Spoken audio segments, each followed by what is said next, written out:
So if you didn't already know, it looks like the Nintendo Switch actually has some competition. And it's not from Xbox and it's definitely not from PlayStation. It's actually from Steam with their version of what I guess realistically looks like their take on what a Nintendo Pro would have been. Here is the Steam Deck. What's going on, guys? It's your boy Ooze back in once again, and of course we're here today to talk a bit about some interesting news in regards to the video game industry and the, I guess, handheld and hybrid industry, I guess, if that even is a thing, because right now that space is entirely occupied by Nintendo with their Nintendo Switch. Now, of course, we already know that Sony and Xbox don't have any handhelds anymore. I mean, the last time we saw something from Sony was like the Vita, and they haven't really done anything in regards to having like some sort of all-in-one, all-encompassing console where you could take it on the go and play your games in, whatever output that it offers, and then when you're home, dock it to then play it and experience it in its true format on a bigger screen, television, home theater system, whatever you got. Well, Steam looks like they are now entering that space that Nintendo is pretty dominantly occupying all on its own right now, with their take on what that exact piece of hardware would look like, or what it is, with their Steam Deck. Now, the Steam Deck is something that, and I guess I will actually just have the site open right here, is something, as you guys see right in front of you, is exactly what I'm talking about. It's a console. It looks like it's definitely primarily just a handheld system that does exactly what you would imagine it would do. It plays your games that you have off of Steam in the palm of your hands, and it also has the ability to dock to, play those same games on a television set or whatever type of home theater system that you might have. The thing that separates the Steam Deck from the Switch, just on the surface level, outside of what you're looking at right now, because obviously I'm sure some definite features you're gonna already compare to the Switch, is that you cannot unplug or detach the controls at all in any way, shape, or form, much like you can with the Joy-Cons. That's something that's very unique and probably exclusive to the Switch. I wouldn't be surprised if they had like a patent on how that operated. And so with the Steam Deck is essentially just a solo device in and of itself. I don't see you sharing this with anyone else unless you're playing with another type of controller, where at that point, which I'm sure we'll probably see as I scroll down here, I'm pretty sure there might be, or maybe not on this page right here, but there were images of this system where they actually had two fight sticks plugged in somehow to this thing where you can actually play fighting games on one console. Now, of course, as you can see, there's not that many ports. There's a headphone port and there's a USB-C port right by the power button. So I'd imagine that there's gonna definitely have to be some kind of adapters and whatnot to use.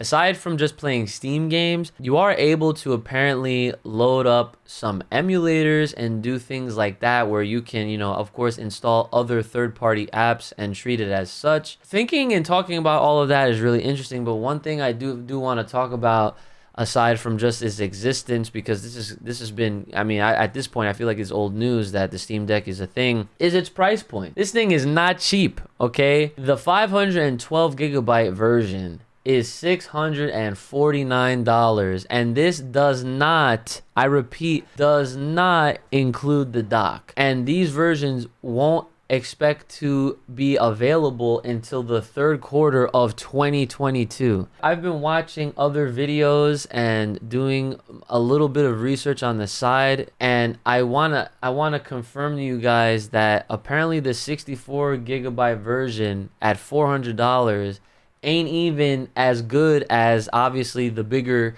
sized capacities. They're not even on the surface level. And I'm not even gonna use this video to get into all of the like nitty-gritty specs and all that, because let's face it, I'm probably not the best person you'd want to talk to about that, because even I don't fully understand some differences between like computer chips and whatnot. I mean, I'm sure it's you could boil it down to being a very simple explanation when it comes down to speeds and whatnot. But both the 256 and 512 versions both rock the NVMe SSD internals, whereas the 64 gigabyte version rocks the eMMC.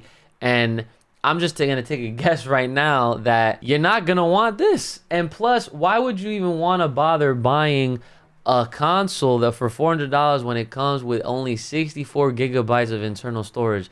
I'm sure this thing is gonna allow you to add more to it, but yo, let me tell you, if you expect to play any of these high-end games that take up mad space on your PC as it is on this, you're not going to be able to play on there. I'm sorry, it's just not going to happen. Now, as far as the dock goes, like I said, none of these versions come with that. You're going to have to get that separately. Right here, it says there is a dock. The official dock props up the Steam Deck while connecting to external displays, wired networking, USB peripherals, and power. You can also use a powered USB-C hub if you've got one lying around. So I don't believe there is a price on this yet, but I would not be surprised if it was anything more than $100, just because the Switch's dock right now I think goes for around 80 to 90. If this thing is supposed to be as powerful as it's making itself out to be, I'm not gonna be shocked if this thing was like between 1 to 150 to even up towards $200, and that is insane. So here's the thing, I'm not gonna lie, this is a really cool unit, and it does actually bring about the conversation of, as far as competitive gaming goes. I mean, and I'm, you know, a lot of you guys might know me or recognize me more with fighting game community, but I gotta say, a lot of people have been always saying like, hey, like we should have all these games run off PC, because PC versions of games seem to just be the better versions anyway. I just think that it will definitely be a lot harder to have that idea become a reality with just the price point in and of itself. I mean, the device looks really cool. I think it'd be really dope to have one of these things like that, where if you want to play more of your higher end games that could possibly be supported on a system like this on the go, I think that would be really cool. And especially if you're going to dive deeper and install other third-party apps to really have more access to features that this thing is very open to in that sense, I think that's a really dope thing to have. But it's really hard to justify with these super high price points, and the fact that you're not even going to be able to get one in your hands until like way later into next year. Concept is really cool, like I said, but again, I'm not sure how practical it'll be once it comes into the question of, are we going to start using this as a tournament standard? Right now, I feel like the answer to that is no. I feel like using all of the hardware that we currently have been using, like PlayStations and Switches and whatnot, are probably just going to remain a thing. But I do think it is pretty dope that we see something take the hybrid space or share that space with Nintendo, and Nintendo's not the only one that is occupying it. Because let's face it, with the shortage of all of these internal pieces due to COVID, I really do feel like that obviously hurt Nintendo, as well as it hurt many other companies that are making electronics. And I feel like this, for whatever reason, I don't know how they're able to get this going, but it is cool to see some competition. And if you were looking for some sort of Switch Pro, well, I guess this is the next best thing. Any other last remaining thoughts that I have on this is that, I mean, I would love to review it, but like I said, I'm not trying to get the low end one. I would definitely love to get the highest end one, and to really field test this, to really play any of these other games that I maybe wouldn't even be able to play off of my Switch, and to see how well it does run these games. But I don't know if that's really gonna happen, just because again, it is a very expensive system. And let's just think about this. My PlayStation 5 that you see behind me right now is less than the highest end version of that. Technically, the middle end version is still more expensive than the PlayStation 5, and I have the disc version. That thing is 500 bucks. And this guy right here, it's at 529 for a 256 gigabyte. So I don't know, but again, I just wanted to get my thoughts out there. I am aware of the Steam Deck. It does look really cool. It is really pricey. So I mean, take that for what you will. I am interested in doing content for it.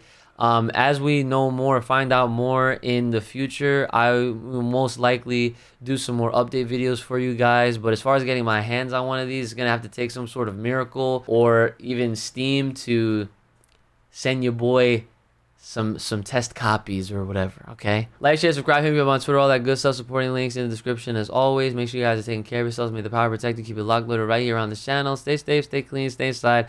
I will see you guys next time.